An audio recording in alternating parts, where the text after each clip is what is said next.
المدرسة مش كل حاجة. في حلقة النهاردة هنعرف ازاي نعلم أولادنا صح، مش بس يجمعوا درجات وخلاص علشان يطلعوا فعلا أشخاص ناجحين. لو انتم هنا في هولندا فحاولوا ما تاخدوش كل الحاجات اللي اتعلمناها في بلادنا واحنا جايين، ونحاول ناخد من أفكار الهولنديين الإيجابي اللي فيها. ولو انتوا في مصر فتعالوا نعرف في حلقة النهاردة ازاي نستفيد من تربية الهولنديين ونطبق الحاجات اللي مناسبة مع أولادنا علشان فعلا نطلعهم أشخاص ناجحة. بس قبل ما أبدأ حابة أفكركم تعملوا لايك وشير وكومنتات وتشتركوا في القناة وتفعلوا الجرس، لأننا هنكمل بدعمكم. التعليم عند الهولنديين بيبدأ من الحياة، فالمدرسة عندهم مش كل حاجة. بمعنى إيه؟ تعالوا نعرف. في بيوت كتير عندنا أول سؤال بنسأله للطفل أول ما يرجع من المدرسة: عملت إيه النهاردة؟ ذاكرت إيه؟ أخدت كام؟ في الهولنديين السؤال عندهم مختلف. أول ما بيرجع الطفل بيسألوه: كنت مبسوط النهاردة؟ عملت ايه؟ لعبت مع مين؟ كنت حاسس بإيه؟ ده مش لأنهم مش مهتمين بالتعليم، بس لأنهم فاهمين كويس جدا أن الطفل ده قبل ما يكون طالب هو إنسان. الهولنديين شايفين ان المدرسة مهمة جدا، لكن مش هي الحياة كلها. التعليم الحقيقي عندهم مش في الكتب، لكن في اللعب وفي التجربة في العلاقات. علشان كده الضغط الدراسي عندهم مش موجود أو قليل جدا في السن الصغير. يعني ما عندهمش واجبات تقيلة، ما فيش امتحانات مرهقة. دول حتى في المدرسة المدرسين مش بيحبوا يعرفوا الأطفال إن في امتحان.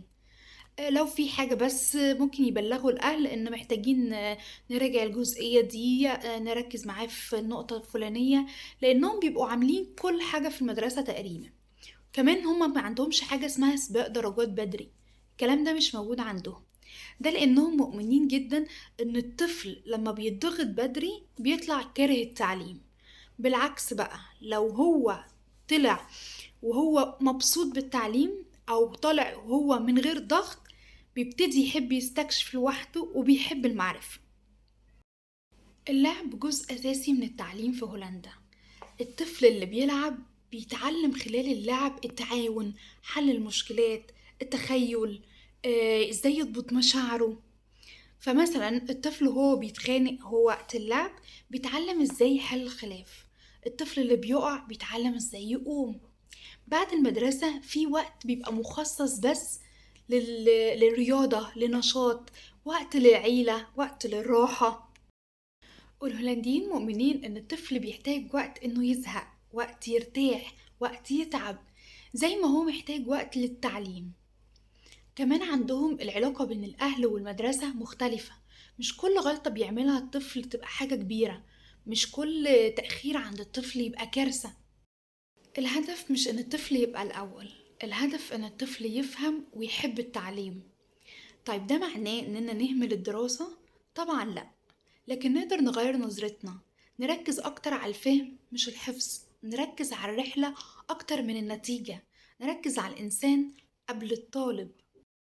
لو حابة تطبقي ده في بيتك ابتدي لما ابنك يرجع من المدرسة تسأليه: ايه اكتر حاجة فرحتك النهاردة؟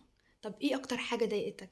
وابتدي اسمعيه من غير ما تعلقي، من غير ما تبتدي تصححيه او تقارني اللي عمله بحد تاني. الطفل لما بيبتدي يحس ان مشاعره مهمة عند اهله بيبتدي يتعلم احسن وبيحب المدرسة اكتر.